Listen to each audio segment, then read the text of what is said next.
كانوا قليلا من الليل ما يهجعون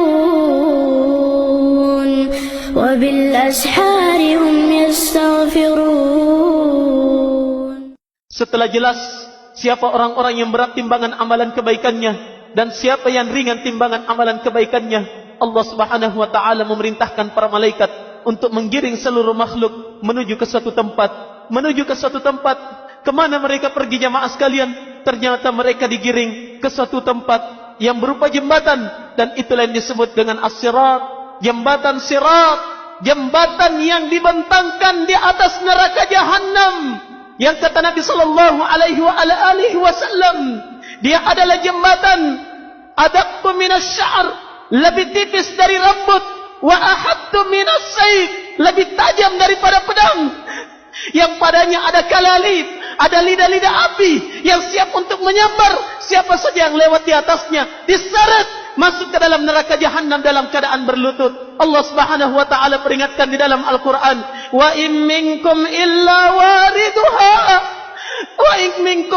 wariduha, tak seorang pun dari kalian kecuali pasti akan melewatinya, akan melewati jembatan itu jamaah sekalian. La ilaha illallah.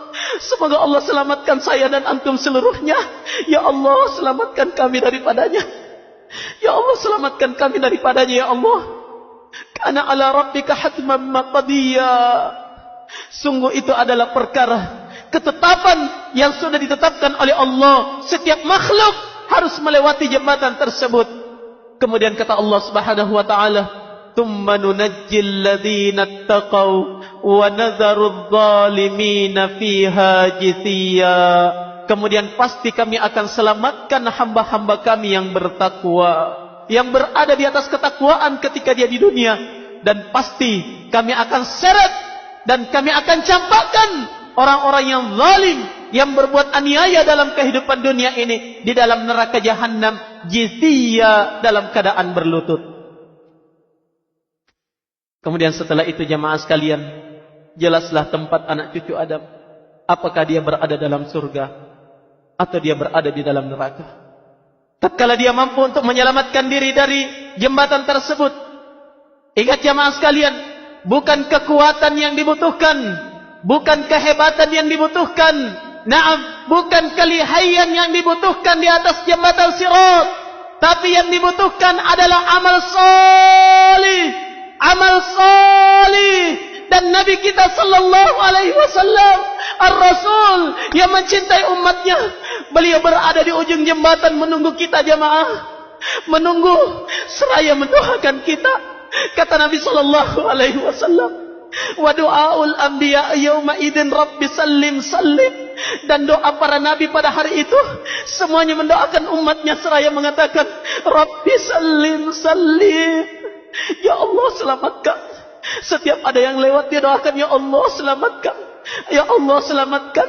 Di antara umat Muhammad ada yang melewati sirat seperti kilat karena hebatnya amalan mereka. Ada di antara mereka yang melewati jembatan sirat seperti orang yang mengendarai kendaraan yang sangat cepat. Ada di antara mereka yang mengendarai sirat seperti orang yang berjalan dengan cepat. Ada di antara mereka yang mengendarai sirat dalam keadaan tertatih-tatih, terkadang terjatuh, terkadang dia bangkit, terkadang terseret, terkadang dia hampir terjatuh ke dalam neraka, namun dia mampu merayap dan merangkak sampai akhirnya diselamatkan oleh Allah Subhanahu wa taala. Na'udzubillahi min dzalik.